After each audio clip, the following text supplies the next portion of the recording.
Tu as décidé que c'est ton tour. Mais comment reprendre ta place? Et le tout sans culpabiliser. Aujourd'hui, on va voir ce thème ensemble et je vais t'aider à reprendre ta place et le tout sans ne jamais culpabiliser. Mais avant toute chose, jingle! Stop, pause, respire. Tu as dit oui 1 milliard de fois alors que tu voulais hurler non. Tu es passé après tout le monde. Tu t'es effacé pour le bien-être des autres.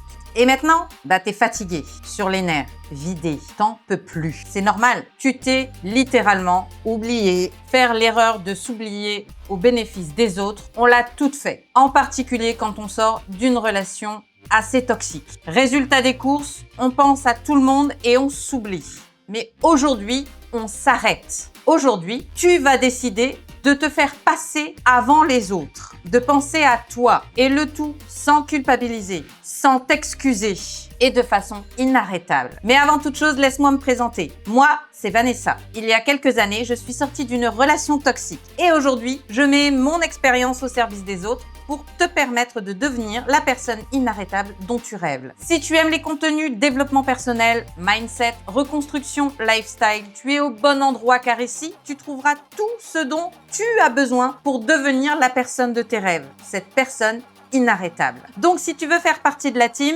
n'hésite pas à t'abonner à la chaîne, c'est super important pour nous et gratuit pour toi. Mais surtout, n'hésite pas à commenter toutes les vidéos et à la partager parmi tes amis. Plus tu partageras les vidéos, plus on pourra aider de monde et ça, c'est vraiment cool. Alors c'est parti, on commence tout de suite. Le recentrement sur soi et surtout se faire passer avant les autres.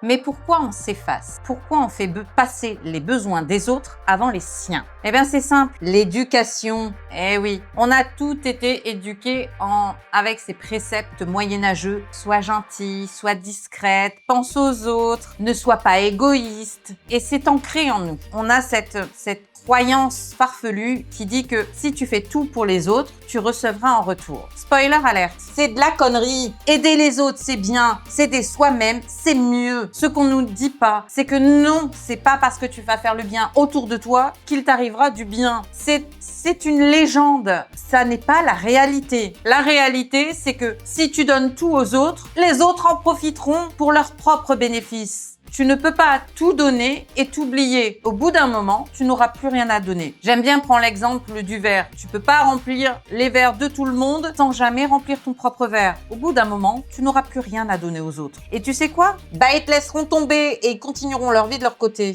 Et oui, c'est la vie. L'être humain est fait ainsi. On reçoit, mais on n'aime pas forcément donner en retour. Donc il est temps de dire stop. On s'arrête et on pense à soi-même avant. La petite astuce que tu peux mettre en place et assez facilement, c'est de faire un point sur tes oui automatiques. Je m'explique. On a tous ces façons, surtout quand on sort d'une relation difficile, on a tendance à dire oui à tout. Vous savez, le concept du yes man. Ça, c'est bien gentil, mais ça nous pourrit la vie en vrai. On a des oui automatiques où on dit oui parce qu'on se sent obligé de dire oui. Tu prends 5 secondes, tu respires et tu te poses une question. Est-ce que ça va me faire du bien? Ou éventuellement, est-ce que